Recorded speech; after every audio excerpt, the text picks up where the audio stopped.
شدید بارش کا موسم تھا۔ میں ابھی ابھی کالج سے آئی تھی۔ شام کا وقت ہوا تو سبھی لوگ گھر کے اس مرکزی کمرے میں جمع ہو گئے جہاں ہم لوگ اکثر ہیٹر پر مختلف چیزیں پکا کر کھایا کرتے تھے۔ اور پھر پچھلے کچھ ہونے والی بارشوں میں تو بھابھی ہمیشہ ہم سب کے لیے پکوڑے بنا کر رکھتی تھیں۔ ایسے پکوڑے تلتی کہ انہیں کھاتے ہی دنیا بھر کا ذائقہ منہ میں آ جاتا۔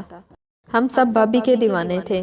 بھابھی خوبصورت ہونے کے ساتھ ساتھ عقل مند اور خدمت گزار بھی تھیں۔ وہ گھر کے ہر بندے کا دل جیتنا جانتی تھی۔ حالانکہ بھیا کی شکل و صورت کچھ خاص نہیں تھی، پھر بھی وہ بھائی کی اتنی خدمت کرتی کہ لوگ ان پر رشک کرتے تھے کہ اللہ اس جیسی بیوی سبھی کو دے۔ ہم لوگوں کی تو قسمت ہی بدل گئی تھی۔ بھابھی ہر طرح سے ہمارا خیال رکھتی اور تو اور بھابھی 5 وقت کی نماز کی پابندی بھی کرتی تھی۔ انہیں دیکھ کر لگتا جیسے ان میں کوئی خامی ہو ہی نہ۔ خیر بات ہو رہی تھی اس رات کی جب ہم سب لوگ ہیٹر کے ارد گرد بیٹھے تھے کہ بھابھی نے بھیا سے کہا ہیٹر نہیں چل رہا، آپ ٹھیک کر دیجئے۔ بھیا ہیٹر ٹھیک کرنے لگے تو بجلی چلی گئی۔ بھیا کو بڑا غصہ آیا اور بولے کہ تم رکو میں باہر جا کر دیکھتا ہوں کیا مسئلہ ہے، بار بار بجلی خراب ہو رہی ہے۔ اماں نے بھیا کو منع کیا کہ اس وقت بارش ہو رہی ہے، تمہارا باہر جانا مناسب نہیں ہے۔ بھیا بولے کہ اماں اب ہم ساری رات کیسے انتظار کریں گے، بجلی میں معمولی سا مسئلہ ہوگا، میں جا کر ٹھیک کر آتا ہوں۔ بھابھی نے بھی بھیا کی حوصلہ افزائی کی تو بھیا چلے گئے۔ انہیں گئے ہوئے تقریباً 10 منٹ گزر چکے تھے جب مجھے ان کا خیال آیا بھابھی بھی بے چین سی لگ رہی تھیں۔ ہم اٹھ کر باہر آئے، بھیا کی ہلکی سی چیخ کی آواز سنائی دی۔ ہم لوگوں کے تو کان کھڑے ہو گئے۔ بھابھی بھاگتی ہوئی اس طرف گئی، ان کی چیخوں کی آواز آنے لگی۔ ہم سب بھی وہاں پہنچ گئے۔ وہاں دیکھا تو بھیا اوندے منہ زمین پر گرے پڑے تھے۔ ہم لوگوں نے انہیں اٹھانے کی کوشش نہیں کی۔ بھیا نے ہم سب کو ایسا کرنے سے منع کر دیا تھا۔ بولے کہ بھیا کی موت کرنٹ سے ہوئی ہے، اگر ہم لوگ بھی انہیں چھوئیں گے تو ہم بھی اپنی زندگی کی بازی ہار جائیں گے۔ عجیب بے چینی والا لمحہ تھا جب ہم سب کھڑے تھے پر بھیا کی جان بچا نہیں سکتے تھے۔ تب میرے بھائی نے لکڑی کا ایک سوکھا تختہ لا کر میرے پاس رکھا۔ اس پر سے چلتا ہوا وہ بھائی کے پاس گیا، انہیں کسی بے جان وجود کی طرح لکڑی کے تختے پر پھینکا۔ پھر بھائی کی روح تو اس دنیا سے پرواز کر چکی تھی۔ یہ دیکھ کر تو ہم سب لوگوں کی آنکھوں سے آنسو نکل پڑے۔ ایک لمحے میں کیا سے کیا ہو گیا، ہم نے سوچا ہی نہیں تھا۔ ہم سب تو بیٹھے ہنس کھیل رہے تھے، زندگی کا لطف اٹھا رہے تھے۔ یا اللہ یہ کیا ہوگا کہ ہم سے ہمارا پیارا بھائی چھین لیا۔ میں تو زور زور سے رونے لگی، بارش نے بھی اور زور پکڑ لیا تھا۔ ہمارے گھر میں بجلی کی یہ وقت کافی عرصے سے چل رہی تھی کہ بورڈ میں کوئی خرابی تھی۔ وہ خرابی ٹھیک ہونے کا خمیازہ آج ہمیں اس گھر کے واحد کفیل کو کھونے کی صورت میں بھگتنا پڑا تھا۔ ایسا نہیں کہ بھائی صرف ہمارے لیے روزی روٹی کا بندوبست کرتے تھے، بھائی ہمارے لیے باپ کی جگہ رکھتے تھے۔ ابا کی وفات کے بعد بھائی نے ہم سب گھر والوں کو سنبھالا تھا، پر سب سے زیادہ حیران مجھے اس بات نے کیا کہ بھابھی کا رویہ بہت سنجیدہ سا تھا۔ وہ خاموش تھی، ان کی آنکھوں سے آنسو نہیں آ رہے تھے۔ اماں اور سب عورتیں انہیں دیکھتی تو حیران ہوتی کہ وہ کتنی مضبوط اعصابی نظام کی مالک ہیں۔ بھابھی کو کسی نے میرے بھائی کی وفات کے بعد ہنستے اور مسکراتے یا کسی سے بات کرتے نہیں دیکھا تھا۔ وہ اس قدر خاموش ہو گئی تھی کہ ان سے بات کرتے ہوئے بھی ڈر لگتا تھا۔ مگر بھائی کی وفات کے بعد بھابھی کافی بدل گئی تھیں، اور زمانے والے بھی اب لوگ اس بات پر سوال اٹھانے لگے کہ بنا اولاد کے یہ ایک جوان عورت کو کب تک اپنے گھر میں اپنے مرحوم بیٹے کی نشانی بنا کر رکھیں گے۔ تھوڑے ہی دن کے بعد ماموں اور ممانی بھی ہمارے گھر آ گئے۔ ماموں نے اماں کو مشورہ دینا شروع کر دیا، تمہارا بیٹا اس دنیا میں نہیں رہا تو تم اپنی بہو کو بھی گھر سے جانے دو، جوان عورت ہے، کب تک یہاں بیٹھی رہے گی۔ اماں کہنے لگی کہ بھائی میں کون سا اپنی بہو کو اس طرح بٹھا کر رکھوں گی، وہ بھی صرف اپنے بیٹے کے نام پر۔ یہ ساری جائیداد اور زمین میری بہو ہی کی تو ہے، وہ چاہے تو یہاں راج کر سکتی ہے، رہ سکتی ہے، میں اسے دنیا کی ہر سہولت دوں گی۔ اس نے میری بہت خدمت کی ہے، میں نہیں چاہتی کہ وہ اس گھر سے کسی دوسرے گھر میں جائے، پر اگر وہ جانا چاہے تو میں اسے بھیج دوں گی، مجھے کوئی مسئلہ نہیں۔ اماں بھابھی کے بارے میں بہت نرم دل رکھتی تھیں، اس لیے ان کو بھابھی کے جانے پر بھی کوئی اعتراض نہیں تھا۔ پھر انہوں نے ماموں کے سامنے بھابھی کو بلا کر پوچھا کہ تمہیں کوئی اعتراض تو نہیں، پھر بھی اگر تم چاہتی ہو تو تم اس گھر میں رہ سکتی ہو، ہمیں کوئی اعتراض نہیں ہوگا۔ امی کی بات سن کر بھابھی کانوں کو ہاتھ لگانے لگی۔ ماں جی آپ یہ کیسی باتیں کرتی ہیں، میں تو ایسا سوچ بھی نہیں سکتی، میں اپنے شوہر کی یادوں کے ساتھ اس گھر میں رہوں گی، انہی در و دیواروں کو دیکھوں گی، میں اپنے شوہر کو چھوڑ کر کہیں نہیں جا سکتی۔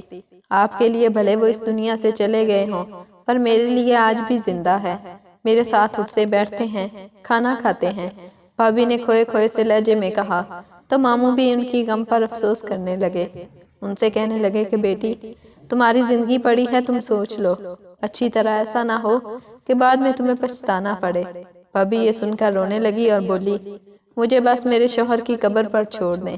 اگر آپ کو لگتا ہے کہ میں اس گھر پر بوجھ ہوں تو مجھے میرے شوہر کی قبر کے ساتھ ہی دفنا دیں۔ بھابی کی یہ جذباتی باتیں سن کر ماموں بھی ان سے معافی مانگنے لگے۔ بولے کہ بیٹی مجھے نہیں معلوم تھا کہ تم اپنے شوہر سے اتنی محبت کرتی ہو۔ عموماً عورتیں اپنی جوانی کو دیکھتے ہوئے مختلف فیصلے کرتی ہیں، اس لیے میں نے بھی تم سے کہا کہ کہیں تم شرم جھجک کے ہمارے اس فیصلے سے انکار نہ کر رہی ہو۔ تم پر کسی قسم کی کوئی پابندی نہیں ہوگی، تم جو چاہو کر سکتی ہو۔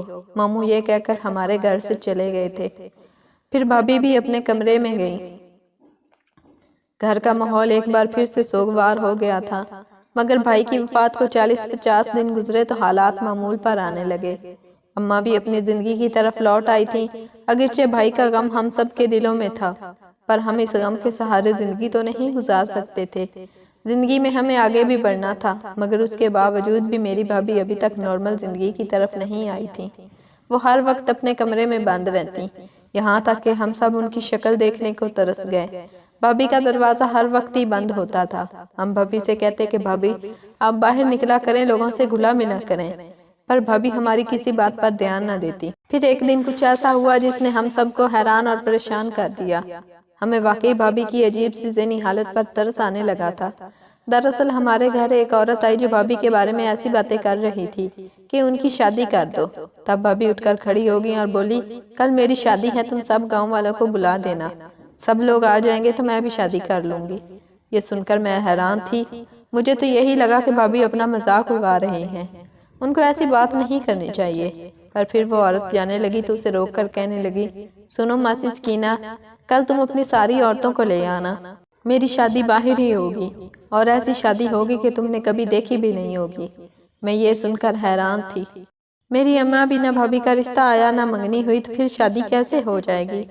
وہ عورت بھی چیخ چیخ کر کہنے لگی ہاں ہاں، میں کل شام کو ہی سب عورتوں کو تمہارے گھر لے آؤں گی، بلکہ پورے گاؤں میں مشہور کر دوں گی، دیکھیں بھی تو صحیح بیوہ کو لینے کون سا شہزادہ آتا ہے۔ ماسی سکینہ اول فول بکتی ہمارے گھر سے چلی گئی۔ اماں بھابی سے سوال کرنے لگی کہ تم کس سے شادی کرو گی، تمہاری تو ابھی عدت بھی پوری نہیں ہوئی۔ مگر بھابی سنجیدہ تھی، بولی کہ میں کل ہی شادی کروں گی، آپ سب لوگوں کو دعوت دے دیں۔ میں نے تو بھابی کی بات کو سنجیدگی سے نہیں لیا، لگتا تھا جیسے بھابی نے اس بات کا اثر اپنے ذہن پر رکھ لیا۔ اگلی صبح گاؤں کے سبھی لوگوں کے پاس یہ بات پہنچ چکی تھی کہ آج شمشاد کی بہو دوسری شادی کرے گی، وہ بھی اپنے ہی گھر میں سے ہو کر۔ ہم سب لوگ بھابی سے پوچھ پوچھ کر تھک گئے تھے، انہوں نے ہمیں کچھ نہیں بتایا۔ 5 بجے جب گھر میں سب لوگ آنے لگے، بھابی ابھی تک اپنے کمرے میں تھی۔ ہم لوگ حیران تھے کہ وہ ایسا کیوں کر رہی ہے، حالانکہ ابھی نکاح کا وقت ہو چکا تھا، باہر مولوی صاحب بھی آ چکے تھے۔ ہم سب نے بھابی کی ہی بات کو مانا تھا، ورنہ تو اس بات کی کوئی تک نہیں بنتی تھی کہ بنا کسی رشتے، بنا کسی لڑکے کو دیکھے بھابی اتنی جلدی رشتہ ازدواج میں باندھ جاتی۔ بس پھر کیا تھا، وہاں پر موجود سب لوگ اس تماشے کے منتظر تھے کہ بھابی کس سے شادی کریں گی۔ یقیناً انہیں کوئی پسند ہوگا، کیونکہ بھابی کسی سے بولتی چلتی بھی نہیں تھی، سو سب لوگوں کو بہت زیادہ تجسس ہو رہا تھا۔ بالآخر بھابی اپنے کمرے سے باہر آئیں۔ یہ دیکھ کر ہم سب کی باتیں کھلی کی کھلی رہ گئیں کہ میری بھابی نے سرخ لہنگا زیب تن کر رکھا تھا۔ یہ لہنگا اس سے پہلے میں نے نہیں دیکھا تھا۔ بھابی نے اپنی شادی والا لہنگا نہیں بلکہ کوئی اور پہنا، جسے دیکھ کر میری آنکھیں چندھیا گئیں۔ بھابی یہ کیا ہے، میں نے زیر لب ہی دہرایا تھا۔ بھابی نے غصے سے میری طرف دیکھا اور بولی یہ وہی ہے جو تم نہیں پہن سکتی، لیکن میں پہن سکتی ہوں۔ بھابی کی باتیں سن کر میرا دل بجھ سا گیا، پر وہاں پر موجود کسی عورت نے بھابی کی اس بات کو نہیں سنا، اور پھر وہ سبھی بھابی کو عقیدت سے دیکھ ہی رہے تھے۔ تب بھابی نے زبان کھولی اور گاؤں والوں کے سامنے ایک ایسی بات کی جس پر سبھی آشش کر اٹھے اور ان کو داد دینے لگے۔ بھابی بولی میرا شوہر مجھے اس دنیا سے چھوڑ کر جا چکا ہے، لیکن آپ تو جانتے ہیں کہ شوہر کی زندگی کے ساتھ بیوی کی زندگی بھی ختم ہو جاتی ہے۔ میں ان عورتوں میں سے نہیں جو اپنی عیاشی کے لیے شادی کر لوں اور پھر اپنے شوہر کو بھول جاؤں۔ میں آج شادی تو کر رہی ہوں، پر کسی انسان سے نہیں، میری شادی قرآن پاک سے ہوگی، اور اللہ اس بات کا گواہ ہوگا کہ میں کبھی کسی سے کوئی تعلق نہیں بناؤں گی۔ بھابی کی یہ باتیں سن کر حال میں موجود بیوہ عورتوں کی آنکھیں نم ہو گئیں، بلکہ سب ہی رونے لگی تھیں۔ بھابی بہت پرسکون سے بیٹھی یہ سارا منظر دیکھ رہی تھی، پر حیرت کی بات تو یہ تھی کہ وہ بھی جن کا شوہر کچھ عرصہ پہلے اس دنیا سے گیا تھا، وہ زیادہ اداس نہ تھی جتنی کہ وہ عورتیں جو کہ آس پاس بیٹھی تھیں۔ بہرحال بھابی کا نکاح ہو گیا، سب لوگ ہمارے گھر سے چلے گئے۔ اس کے بعد میرے ذہن میں ہزاروں سوالات اٹھنے لگے۔ میں بھابی کے کمرے میں گئی مگر دیکھا تو دروازہ بند تھا۔ مجھے سخت مایوسی ہوئی کہ آخر بھابی نے ایک ہی دم کمرے کا دروازہ کیوں بند کر دیا؟ وہ تو ایسا کر رہی تھی جیسے کسی سہاگ والی دلہن کے ساتھ کیا جاتا ہے۔ شاید اپنے شوہر کی باتیں یاد کر کے رو رہی ہوں، میں نے سوچا، اور واپس آ گئی۔ پر میرا دل بری طرح دھڑک رہا تھا۔ میں جاننا چاہتی تھی کہ بھابی نے ایسا کیوں کیا۔ وہ بھابی سے ان کی زندگی میں تو اتنی محبت نہیں کرتی تھی، تو اب میں اتنی محبت کہاں سے جاگ گئی کہ قرآن پاک سے نکاح کر لیا اور کہا کہ میں زندگی بھر اپنے شوہر کی یادوں میں گزاروں گی۔ بہرحال بھابی نے پورے گاؤں کا ماحول بہت جذباتی کر رکھا تھا۔ بیوہ عورتوں کو جنہوں نے شادی کی تھی بوڑھی عورتیں تانے دینے لگیں اور بھابی کی مثالیں دینے لگی کہ دیکھو عورت ایسی ہوتی ہے، وفا کی پتلی، جو کہ کبھی اپنے شوہر کو نہ بھولے اور اس کی زندگی اس کے ساتھ ہی ختم ہو جائے۔ مگر بھابی کا رویہ مختلف سا تھا۔ اپنے نکاح کے بعد وہ اپنے کمرے میں دوبارہ سے بند ہو گئی۔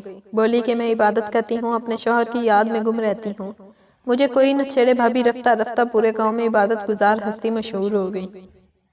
سب لوگ ان سے دعائیں کروانے آنے لگے۔ بھابی کو دیکھ کر لگتا جیسے زمین پر کوئی فرشتہ اترا ہے۔ پہلے تو بھابی گھر کے سارے کام کرتی تھی، ہماری خدمت بھی کرتی تھی، پر اب ہمیں بھابی کی خدمت کرنا پڑ رہی تھی۔ یہاں تک کہ بھابی کے پاس آنے والی عورتیں انہیں کوئی نہ کوئی نذرانہ بھی دے کر جانے لگیں، جس سے ہمارے گھر کا نظام چلنے لگا۔ جو بھی عورت بھابی کے پاس آتی وہ ان سے ضرور اپنا علاج بھی کرواتی تھی، انہیں کچھ رقم بھی دے جاتی۔ یہاں تک کہ ایک بڑی بیگم صاحبہ آئیں، انہوں نے بھابی کو ایک گاڑی بھی تحفے میں دی۔ کہا کہ میں تمہارے علاج سے بہت خوش ہوں، تمہاری دعا سے میرے ہاں اولاد پیدا ہوئی ہے، خدا تمہیں ہمیشہ اپنی زندگی میں کامیاب کرے، تو ایسی ہی رہو، عزت دار رہو۔ میری بھابی یہ باتیں سن کر بہت خوش ہوتی، پر اچھی بات تو یہ تھی کہ وہ جتنا بھی کچھ آتا ہم سب میں بانٹ دیتی۔ ہم سب بھی بھابی کی اس رویے سے بہت خوش تھے۔ ہمیں تو لگتا تھا جیسے بھابی نے ہم سب کے ماں ہونے کا ثبوت دے دیا ہو۔ ہم سب لوگ بھابی سے بہت محبت کرتے تھے، پر کچھ دنوں سے بھابی تھکی تھکی سی نظر آنے لگی تھی۔ انہوں نے عورتوں کو دم کرنا بھی کم کر دیا تھا۔ صحت کی خرابی کی وجہ سے وہ اکثر ہی اپنے کمرے میں رہتی تھی۔ میں اکثر بھابی کے کمرے میں جاتی تو پوچھتی، بھابی کیا ہوا ہے آپ کو؟ ڈاکٹر کے پاس لے چلتی ہیں؟ بھابی ڈاکٹر کا نام سنتے ہی کہتی، ڈاکٹر کے پاس کبھی نہیں جاؤں گی، بس تم احتیاط کرو، کسی کو میری طبیعت کے بارے میں مت بتانا، ورنہ لوگوں کا مجھ پر سے یقین اٹھ جائے گا، کیونکہ ان کے ہاتھ میں اتنی شفا ہے تو پھر یہ اپنا علاج کیوں نہیں کر لیتی۔ یوں بھی میں بھابی کے مارے کسی کو بتانے والی نہیں تھی۔ اس میں ہم سب گھر والوں کا فائدہ تھا۔ میں نہیں چاہتی تھی کہ بھابی کی وجہ سے ہم لوگ گھر میں پریشان ہوں۔ بہرحال کچھ دن گزرے تو بھابی کی طبیعت مزید خراب ہو گئی، یہاں تک کہ وہ بستر پر لیٹ گئی۔ اب سب گھر والوں کی نظر میں بھابی ہی تھی، کیونکہ مزار پر دم کروانے والی عورتوں کا رش بھی کم ہو گیا تھا۔ لیکن بھابی کے کمرے میں اگر سخت درد ہو رہا تھا، میں نے دیکھا وہ درد سے کرا رہی تھی۔ اچانک میری نظر ان کے وجود پر پڑی تو میں ہکا بکا رہ گئی۔ میں نے دیکھا بھابی تو حاملہ لگ رہی تھی، جیسے انہیں 7-8 مہینوں کا بچہ ہو۔ یہ دیکھ کر مجھے بہت عجیب سا لگا۔ بھابی تو ہر وقت عبادت کرتی تھی، وہ باہر بھی کہیں نہیں جاتی تھی، پھر ان کے ہاں بچہ کیسے ہو گیا؟ یقیناً میری بھابی بد کردار ہے۔ میں نے فوراً اماں کو بلایا، انہیں سارے موضوع سے آگاہ کیا۔ میری بھابی تو کئی مہینوں سے گھر سے باہر ہی نہیں نکلی تھی۔ ہم سب لوگ حیران تھے۔ بھابی نے کہا کہ ان باتوں کا وقت نہیں ہے، میرے بچے کی پیدائش کا وقت ہے۔ بہرحال اماں نے بھابی کے لیے ایک دائی کا بندوبست کیا۔ اس نے آ کر بھابی کو بہت زیادہ مدد بھی کی۔ ان کے ہاں 2 جڑواں بچوں کی پیدائش ہوئی۔ یہ دیکھ کر ہم سب حیران تھے کہ بھابی تو کمرے سے باہر ہی نہیں جاتی تھی۔ وہ اس قدر نیک تھی، ان کا نکاح تو قرآن پاک سے ہوا تھا، پھر یہ بچے کہاں سے آ گئے؟ ہم میں سے کوئی ایک سوال کر رہا تھا تو بھابی نے ہمیں چپ کروا دیا۔ بولی کہ خدا کے لیے تم ان سب کے سامنے میرا نام مت لینا، زندگی تباہ ہو جائے گی۔ بھابی کی بات پر مجھے بہت غصہ آیا۔ بھابی سے میں نے بہت زیادہ لڑائی کی، کہا کہ آپ نے کتنا بڑا ناٹک کیا، اپنے شوہر کے نام کی محبت پر لوگوں کو بے وقوف بنایا۔ بھابی نے ہم سے ایک درخواست کی تھی کہ میں کسی کو ان جڑواں بچوں کے بارے میں نہ بتاؤں، مگر اتنی بڑی بات کو نظر انداز بھی نہیں کر سکتے تھے۔ بھابی کی طبیعت کی وجہ سے ہم لوگ خاموش ہو گئے۔ پر پھر جیسے ہی وہ دائی چلی گئی ہم میں سے اسے بھی اچھے خاصے پیسے دیے کہ وہ گھر جا کر یہ بات نہ کرے۔ پر پھر بھابی نے ہمیں جو بات سنائی وہ سننے کے بعد مجھے بھابی بے قصور لگنے لگی۔ بولی کہ میں اپنے شوہر سے محبت ہی کرتی تھی، ایسا نہیں کہ میں نے کبھی اس سے نفرت کی ہو یا پھر بیزاری کی ہو، بلکہ ان کی موت تو طبعی تھی، میں جانتی تھی۔ زندگی گزارنا بہت مشکل ہے، زندگی گزارنے کے لیے محنت کرنا تو اتنا ہی ضروری ہے جتنا کہ باقی سارے کام کرنا ضروری۔ میں نے سوچ لیا تھا کہ میں تم سب کی مدد کروں گی۔ شوہر کی وفات کے بعد میری زندگی اجیرن ہو گئی تھی، پر میں کیسے مدد کرتی، میرے پاس ایسا کچھ نہیں تھا۔ پھر میں نے سوچ لیا کہ میں اپنی زندگی اس گھر میں گزاروں گی، اللہ سے دعا مانگی کہ وہ میری مدد کرے۔ تبھی میرے دیور نے مجھے نکاح کی پیشکش کی، جسے میں نے قبول کر لیا۔ میں نے تم سب کے سامنے اپنے نکاح کا اظہار نہیں کیا تھا کہ کہیں تم لوگ مجھے لالچی اور نہ جانے کیا کیا سمجھو گے۔ تمہاری والدہ تو ہر وقت یہی جتاتی ہیں کہ یہ سب گھر ان کا ہے، مگر پھر میں ان کی قدر کرتی ہوں۔ میں اس گھر کو چھوڑ کر بے گھر نہیں ہونا چاہتی تھی۔ رہی بات میرے اس ناٹک کی، تو میں نے صرف گاؤں والے نذرانے اکٹھے کرنے کے لیے کی تھی تاکہ وقتی طور پر ہمارا گزارا چل جائے۔ ہمارے لوگ تو ہم پرست ہیں، ایسے لوگوں کو آسانی سے پیسہ دے دیتے ہیں۔ مجھے اپنی بھابی کی بات صحیح بھی لگی، انہوں نے واقعی ہماری مدد کے لیے یہ سب کیا تھا، پر اب ہم اتنے خود غرض نہیں تھے کہ ان کے بھیا کے ساتھ ہوئے نکاح کو بھی جھٹلا دیں۔ میرے بھائی اور بھابی کے درمیان نکاح ہوا تھا، اور یوں ہمارے ہاں ایک ننھا نیا مہمان بھی آ گیا۔ اس نئے سلسلے کے بعد بھابی کی پورے گاؤں میں بدنامی تو بہت ہوئی۔ لوگوں نے کہا کہ شمشاد کی بہو نے اتنا بڑا ناٹک کیا، پر تب تک میرے دوسرے بھائی کی نوکری لگ چکی تھی، ہمیں اب ان پیسوں اور دولت کی ضرورت نہیں تھی۔ ویسے بھی وہ ہم نے تھوڑے دیے تھے، وہ تو ان لوگوں نے اپنے ایمان کی کمزوری کے باعث ہمیں خود لا کر دیے تھے۔ میں نے جو بھی کیا تھا سب کے بھلے کے لیے کیا۔ بھابی کی بات سن کر ہم سب خاموش رہنا پڑا، کیونکہ بھابی نے کوئی گناہ نہیں کیا تھا، انہوں نے نکاح کیا تھا اور اپنے آپ کو برائی سے بچا لیا تھا، اور نہ اس میں کوئی غلط بات ہے اور نہ ہی کوئی معیوب چیز کہ ہم لوگ بھابی سے نفرت کرنے لگے، لیکن ہم ایک جھوٹ کی سزا اتنی زیادہ نہیں دے سکتے تھے۔ اگر آپ کو میری ویڈیو اچھی لگے تو میرے چینل کو سبسکرائب، ویڈیو کو لائک اور کمنٹ سیکشن میں اپنی رائے کا اظہار ضرور کیجیے گا۔ شکریہ۔